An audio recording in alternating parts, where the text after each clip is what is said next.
Oke, assalamualaikum warahmatullahi wabarakatuh. Saya ingin bercerita tentang sistem skema Ponzi. Jadi di era digital, di era teknologi informasi saat ini, banyak sekali metode-metode yang dulunya masih manual, seperti metode kamu bagaimana mengumpulkan uang sebanyak-banyaknya dari anggota atau member. Kalau di zaman dulu tuh ada yang namanya multi level marketing. Dia awalnya sih dengan bonus, memberikan imbalan kalau ini, kemudian dalam bentuk uang yang ditransfer.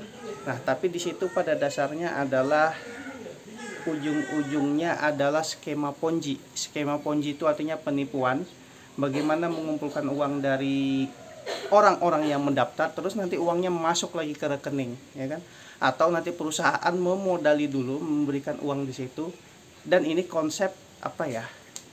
Konsep digital marketing, konsep e-marketing yang sekarang dimanfaatkan ke dalam bentuk format teknologi informasi, sehingga seolah-olah ya kan kita itu dimodali di apa, mendapatkan bonus yang berjuta-juta. Tapi sampai kapan itu bertahan, dan apakah yang seperti itu berkah dalam hidup?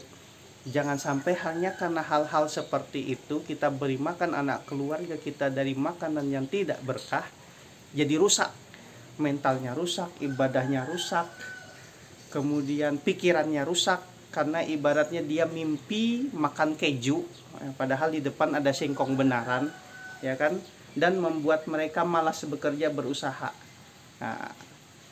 Kita juga apa ya, jangan sampai kita kejebak sama hal-hal seperti itu, terus kita jadi kepintaran. Kepintaran maksudnya apa? Akal pikiran kita, karena kita melihat uang yang banyak di depan mata, kita jadi lupa. Padahal uang yang di depan mata banyak itu tidak sehebat, tidak seberkah ketika kita bekerja keras mendapatkan hasil yang maksimal. Kunci yang untuk dalam hidup ini adalah bekerja keras, bekerja cerdas, dan ikuti aturan main yang kita tulis, yang sudah tertuliskan. Aturan mainnya apa? Jangan sampai ada unsur spekulatif yang tidak berkah.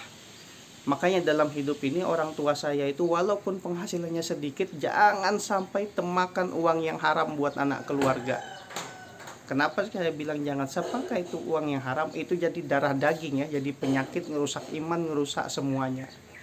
Nah, apalagi orang yang daftar di kegiatan gitu, hari ini daftar dapat duit sekian, kayak seperti asuransi yang tidak jelas, yang versinya seolah-olah asuransi, apalagi konsepnya taruhan ya. Nah, sudah nyata itu haramnya. Kenapa haram? Karena Allah sendiri bilang ini bahaya. Buka aja surah Al-Maidah. Terus kalau menurut saya konsep rezeki itu rezeki mengikuti kebutuhan. Jadi semakin banyak orang-orang yang di bawahmu itu apa ya, kamu tanggung, di situ ada rezekinya untukmu. Makanya perusahaan-perusahaan besar, pimpinan perusahaan merekrut banyak karyawan. Nanti dari karyawan yang banyak itu Tuhan itu ngasih rezekinya, nitipkan lewat kita. Itu konsep rezeki sebenarnya. Makanya orang bisa lebih. Pertanyaannya, maukah kita menjadi lebih, memerankan fungsi kepemimpinan untuk membantu membagi-bagi rezeki dari kerjasama kita, teamwork kita dalam bersama-sama mencari nafkah untuk keluarga sampai mana napas kita berakhir. Intinya hati-hati skema Ponzi, hati-hati seperti itu. Gunakan akal, ya kan, karena akal pikiran itu dari unsur kemalaikatan. Gunakan hati, karena hati itu dari unsur ketuhanan, ya kan. Akal dengan hati pikiran, lakukan doa dalam tindakan. Artinya apa? Orang jual gorengan, orang jualan siomay, orang jual apa rajin bisa menghasilkan, ya kan. Masa kita cuma duduk manis, pasang status, oke dapat hasil, tapi jangan sampai duduk manis itu khayalannya tingkat dewa, ya kan. Jangan sampai. Ambil salah satu contoh aja, kakak saya punya pondok pesantren, tidak sepeser pun pengen minta duit kepada jamaahnya, kepada murid-muridnya, tidak pernah sepeser pun meminta-minta. ya kan? Kenapa? Dia berpikir kalau aku minta duit, ya kan? Kalau aku minta duit, aku minta bikin proposal ke pemerintah, habis itu bagi hasil 50-50, yang ditakutnya apa? Nah, hafalan Quran santri-santrinya itu tidak berkah.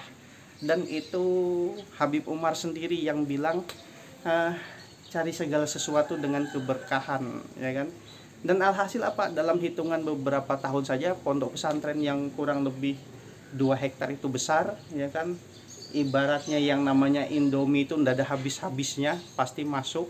Yang namanya beras itu nggak ada habis-habisnya, ya kan? Terus santrinya cepat menghafal Qurannya.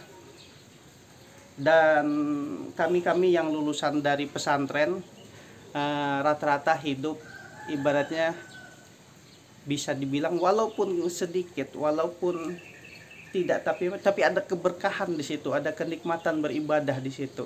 Jadi nggak usah ngoyo, nggak usah neko-neko, kerja yang benar, belajar yang benar, dan bismillah dalam hidup. Assalamualaikum warahmatullahi wabarakatuh.